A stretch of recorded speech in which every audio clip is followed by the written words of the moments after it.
مگر اس کے بعد تم میں سے جو بھی کفر کرے گا میں اسے ایسی سزا دوں گا جو دنیا میں کسی کو نہ دی گئی ہو۔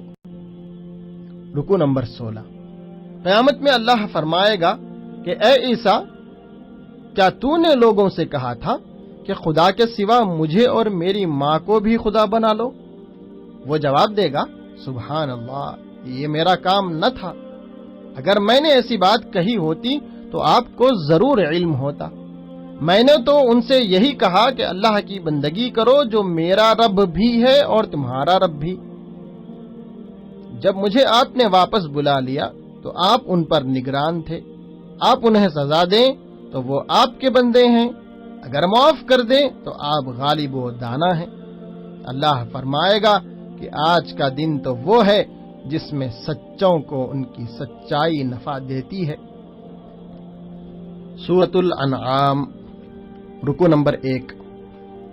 تعریف اللہ ہی کے لیے ہے جس نے زمین اور آسمان بنائے، روشنی اور تاریکیاں پیدا کی، پھر بھی وہ لوگ دوسروں کو اپنے رب کا ہمسر ٹھہراتے ہیں۔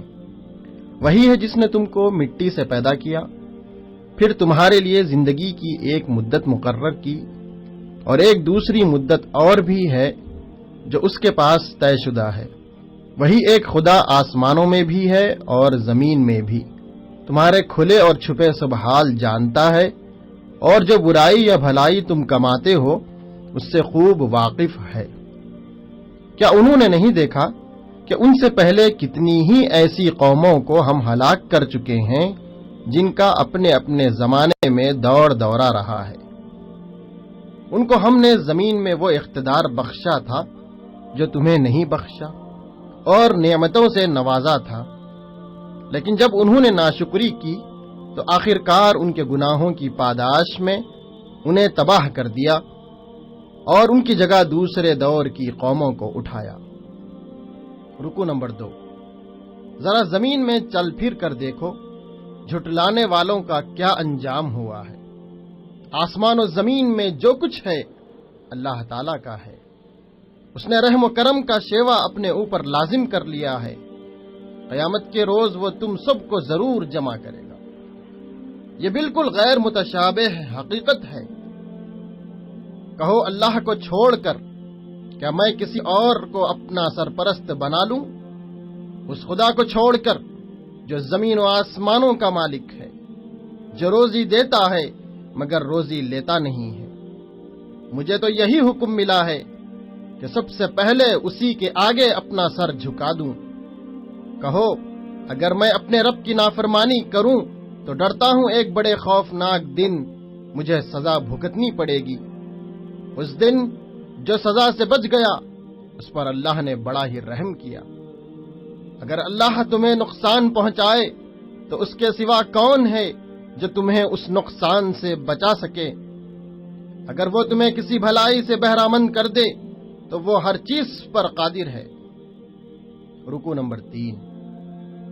اس شخص سے بڑھ کر ظالم کون ہوگا جو اللہ پر جھوٹا بہتان لگائے یا اس کی نشانیوں کو جھٹلائے؟ یقیناً ایسے ظالم فلاح نہیں پا سکتے۔ یہ منکرین حق جب تمہارے پاس آ کر حق سنتے ہیں تو یہی کہتے ہیں کہ یہ ایک داستان پارینہ ہے، اور اس حق کو قبول کرنے سے لوگوں کو روکتے ہیں۔ کاش کہ تم اس وقت کی حالت دیکھ سکتے جب وہ دوزخ کے کنارے کھڑے کیے جائیں گے۔ اس وقت وہ کہیں گے کاش کوئی صورت ایسی ہو کہ ہم دنیا میں پھر واپس بھیجے جائیں اور ایمان لانے والوں میں شامل ہوں۔ وہاں وہ تسلیم کریں گے کہ مر کر اٹھایا جانا حق ہے، جبکہ دنیا کی زندگی میں اس کا انکار کرتے رہتے تھے۔ رکوع نمبر 4۔ نقصان میں پڑ گئے وہ لوگ جنہوں نے اللہ سے اپنی ملاقات کی اطلاع کو جھوٹا قرار دیا۔ جب اچانک وہ گھڑی آ جائے گی تو یہی لوگ افسوس کریں گے، اور ان کا حال یہ ہوگا کہ اپنی پیٹھوں پر اپنے گناہوں کا بوجھ لادے ہوئے ہوں گے۔ کیسا برا بوجھ ہے جو یہ اٹھا رہے ہیں۔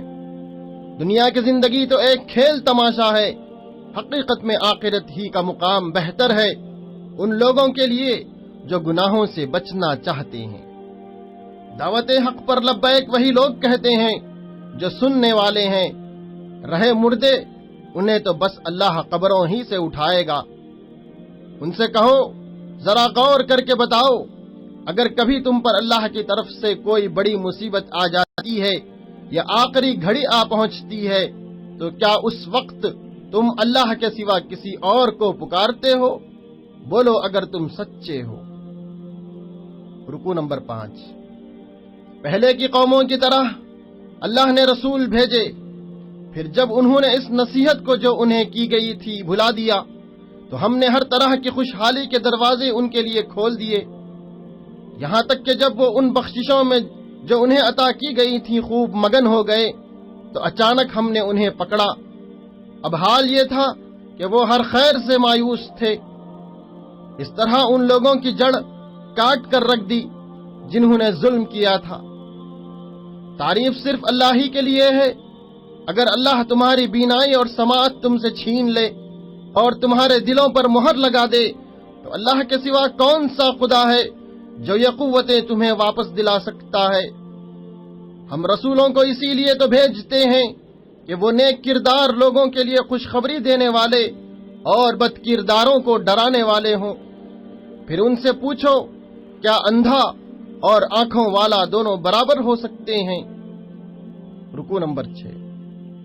اے نبی صلی اللہ علیہ وسلم، تم اس وحی کے ذریعے ان لوگوں کو نصیحت کرو جو اس بات کا خوف رکھتے ہیں کہ اپنے رب کے سامنے کبھی اس حال میں پیش کیے جائیں گے کہ اس کے سوا وہاں کوئی ذی اقتدار نہ ہوگا جو ان کا حامی و مددگار ہو یا ان کی سفارش کرے۔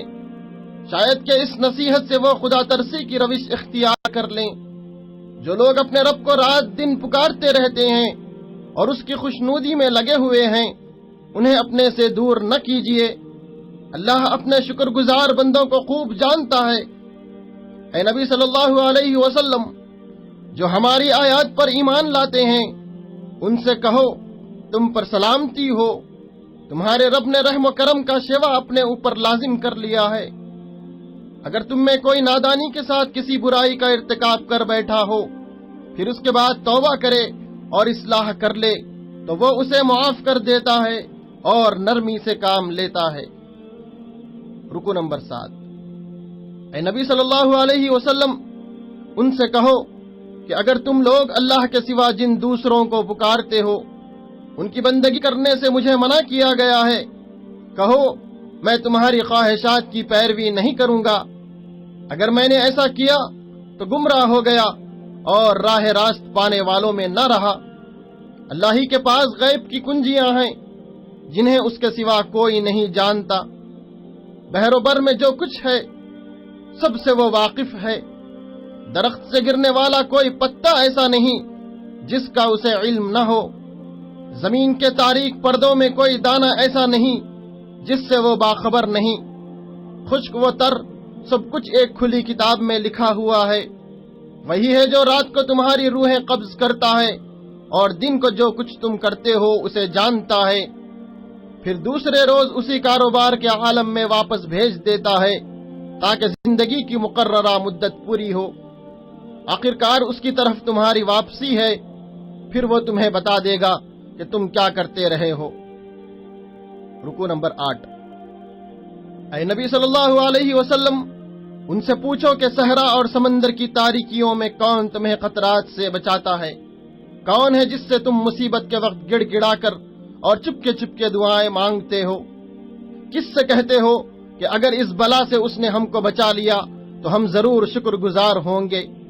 اللہ تمہیں اس سے اور ہر تکلیف سے نجات دیتا ہے، پھر تم دوسروں کو اس کا شریک ٹھہراتے ہو۔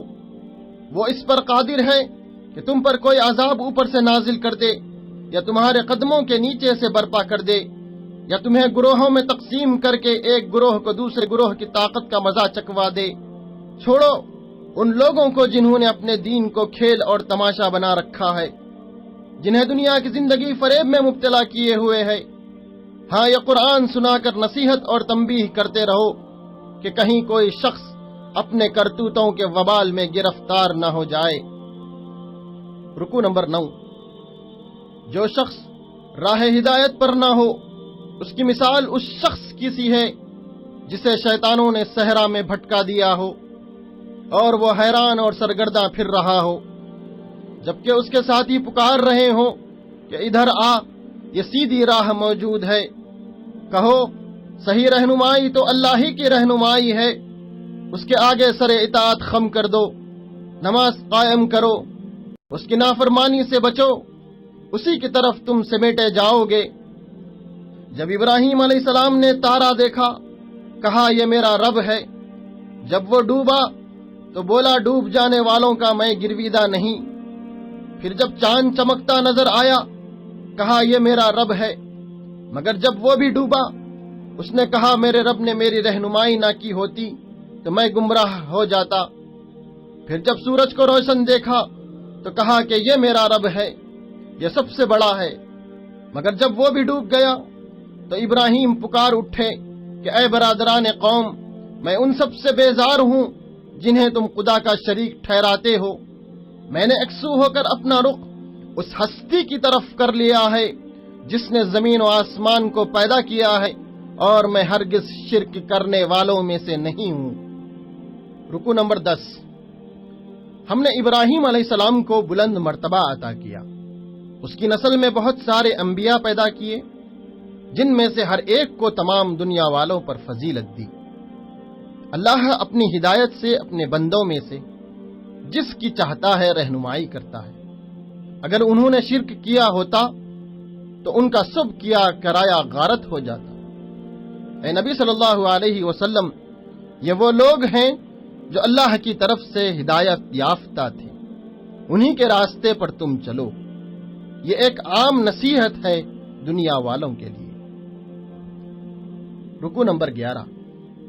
یہ کتاب جسے ہم نے نازل کیا ہے بڑی خیر و برکت والی ہے، اس چیز کی تصدیق کرتی ہے جو اس سے پہلے آئی تھی، اس لیے نازل کی گئی ہے کہ اس کے ذریعے سے تم بستیوں کے مرکز یعنی مکہ اور اس کے اطراف رہنے والوں کو متنبع کرو۔ اس شخص سے بڑھ کر ظالم کون ہوگا جو اللہ پر جھوٹا بہتان گھڑے؟ کاش تم ظالموں کو اس حالت میں دیکھ سکتے جب وہ سکرات موت میں ڈبکیاں کھا رہے ہوتے اور فرشتے ہاتھ بڑھا بڑھا کر کہہ رہے ہوتے، لاؤ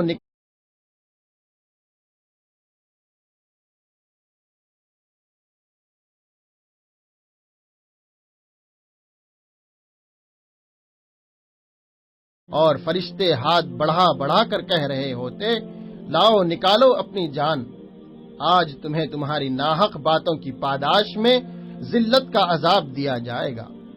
تم اللہ کی آیات کے مقابلے سرکشی دکھاتے تھے، اور اللہ ان سے کہے گا، لو اب تم ویسے ہی تنے تنہا ہمارے سامنے حاضر ہو گئے جیسا ہم نے تمہیں پہلی مرتبہ اکیلا پیدا کیا تھا۔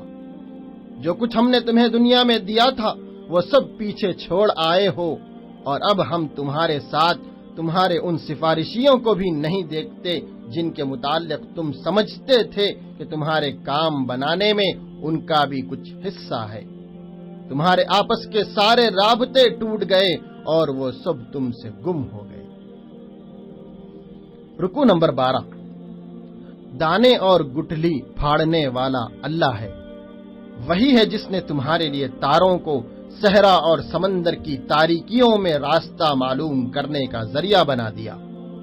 وہی ہے جس نے آسمان سے پانی برسایا، پھر اس کے ذریعے سے نباتات اگائی، پھر ہرے بھرے کھیت اور درخت پیدا کیے، پھر ان سے تہ بتہ چڑھے ہوئے دانے نکالے، پھر کھجور کے شگوفوں سے پھلوں کے گچھے پیدا کیے جو بوجھ کے مارے جھکے پڑے رہتے ہیں۔ انگور، زیتون اور انار کے باغ لگائے جن کے پھل ایک دوسرے سے ملتے